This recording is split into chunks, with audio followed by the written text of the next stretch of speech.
ഈ പെൺകുട്ടിക്ക് എല്ലാ വസ്തുക്കളും സ്വർണ്ണമാക്കി മാറ്റാനുള്ള കഴിവ് ലഭിക്കുന്നു. അവൾ വീട്ടിലുള്ള വസ്തുക്കൾ സ്വർണ്ണമാക്കി മാറ്റുന്നുണ്ട്. അമ്മ അവളെ തിരികെ വിളിക്കാൻ ഒരുങ്ങിയപ്പോഴത്തേക്കും അവൾ മാജിക് ഉപയോഗിച്ച് സിറ്റിയിലേക്ക് കടക്കുന്നു. അവിടെ ഉണ്ടായിരുന്ന കല്ലുകൾ അവൾ സ്വർണ്ണമാക്കി മാറ്റുന്നു. അതിലൊന്ന് ഒരു സ്ത്രീയെ തടഞ്ഞ് അവർക്ക് നൽകാൻ ശ്രമിക്കുന്നു. പക്ഷേ അവർ അത് വിശ്വസിക്കാതെ തിരിഞ്ഞു പോലും നോക്കാതെ പോകുന്നു. പിന്നീട് ഒരാളെ തടഞ്ഞു നിർത്തി അവൾ ആ ഗോൾഡ് കൈമാറുന്നുണ്ട്. അയാൾ ആ പെൺകുട്ടിയെ കുറേ നേരം നോക്കി നിന്നിട്ട് ആ സ്വർണം ദൂരേക്ക് വലിച്ചെറിയുന്നു.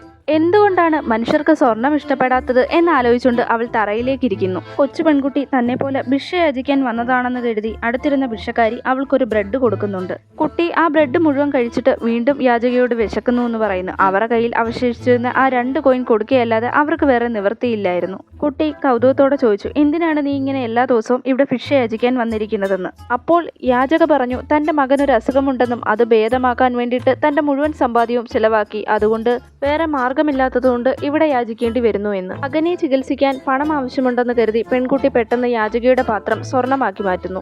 യാചക ആ കാഴ്ച കണ്ട് സ്തബ്ധയായി. പക്ഷേ അത് യഥാർത്ഥ സ്വർണ്ണമാണോ എന്ന് അവൾക്ക് വിശ്വസിക്കാനായില്ല. മകന്റെ ചികിത്സയ്ക്കായി അത് വിൽക്കാൻ വേണ്ടിയിട്ട് സ്വർണ്ണക്കടയിലേക്ക് പെൺകുട്ടി യാചകയെ കൊണ്ടുപോകുന്നു. പക്ഷേ അവിടുത്തെ സ്റ്റാഫ് അവളൊരു ഭിക്ഷക്കാരിയാണെന്ന് മനസ്സിലാക്കിയപ്പോൾ അവളെ അവിടെ നിന്ന് പുറത്താക്കാൻ ശ്രമിക്കുന്നു. യാചക നിരാശയോടെ പോകാൻ തുടങ്ങി. ഈ സമയം ദേഷ്യം വന്ന പെൺകുട്ടി സ്റ്റാഫിനോട് ആ സ്വർണത്തിന്റെ പ്യൂരിറ്റി കണക്കാക്കാൻ പറയുന്നു.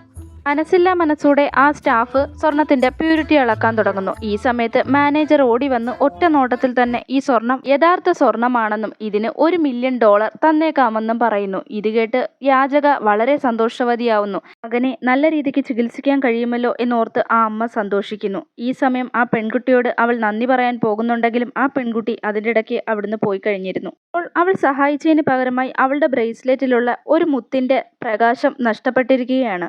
അത് ആ പെൺകുട്ടി അറിഞ്ഞിരുന്നില്ല. സമയം അവളുടെ അമ്മ അവളെ കണ്ടുപിടിച്ച് അവളുടെ അടുത്തേക്ക് വരുന്നുണ്ട്. തൻ്റെ മകൾ സമ്പത്തിന്റെ ഉറവിടമാണെന്ന് ആ അമ്മ വിശ്വസിച്ചു.